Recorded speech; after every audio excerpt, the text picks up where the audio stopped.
I came back to Wuhan on January 10th, and within these 2 months, a lot of things happened. But now I can finally sit down and talk about it. I watched my dad close the door. It was a really cold night in that silence, and I was all alone at home. My parents left because they had been running fever for several days and other symptoms of COVID-19. It was January 31st, the 7th day of Wuhan lockdown. I was born and bred in Wuhan for 18 years before I moved to Beijing 2 years ago to study at Tsinghua University. Wuhan is a lovely city where people lead a vibrant life.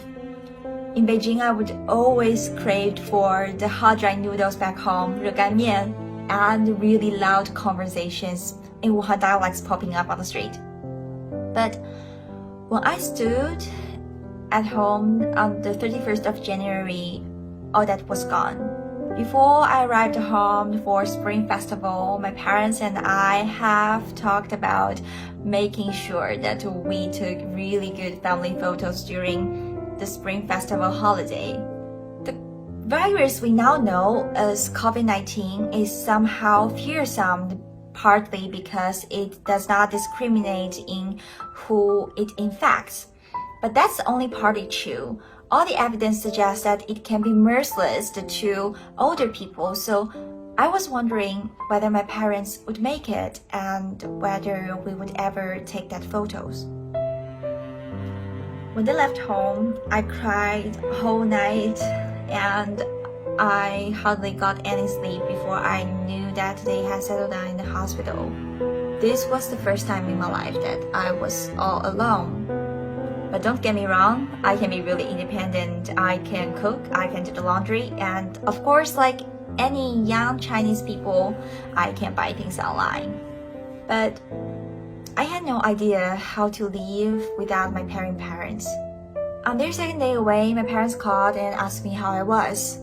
We talked using FaceTime, and the moment I saw my mom lying there with an oxygen mask and my dad could not talk without breathing heavily, I realized that I had to live on my own.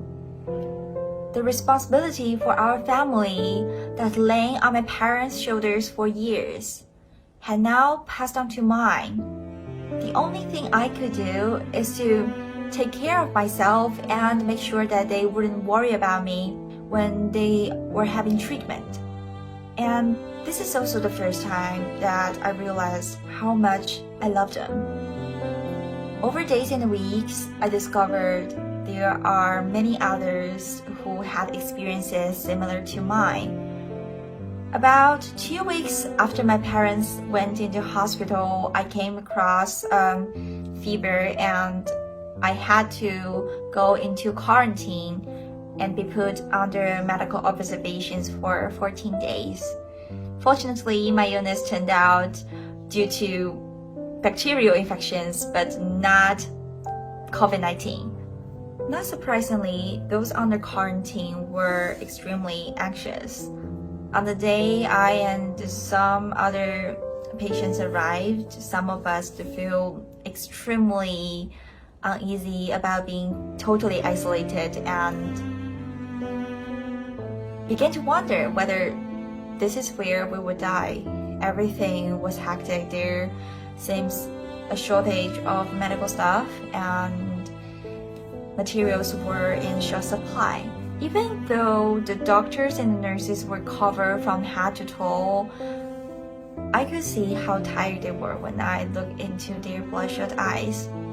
They would work a whole day preparing for new patients and seems incredibly apologetic for not having everything that was needed. Most of the patients were really understanding, but of course there were those who were not and complained loudly. But all the doctors and nurses tried their best to deal with it in a calming way.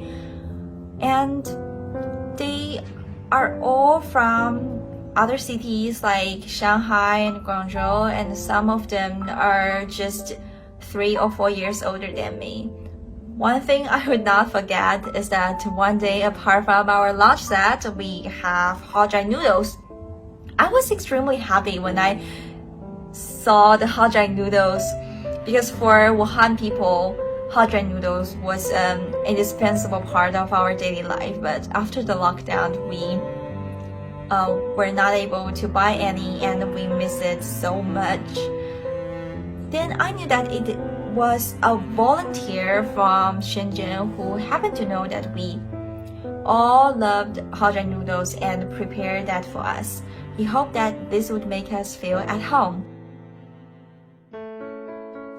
I'm sure that all these medical workers were exhausted, and I'm sure that they must have been afraid of being infected, but they did not show it.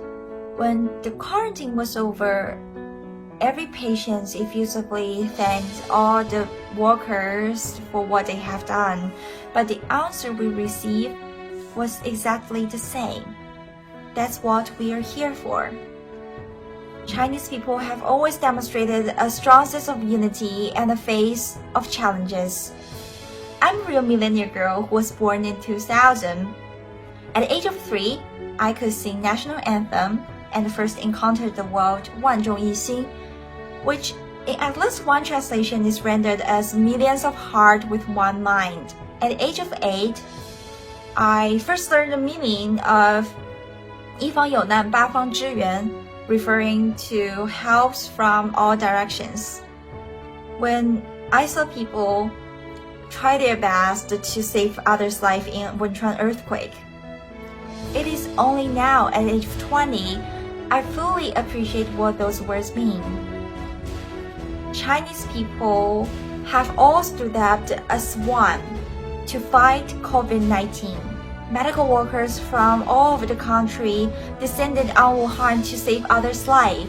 Resources, including food, are sent to the city from all over China, and most importantly, hundreds of millions of people stay at home to prevent virus from spreading.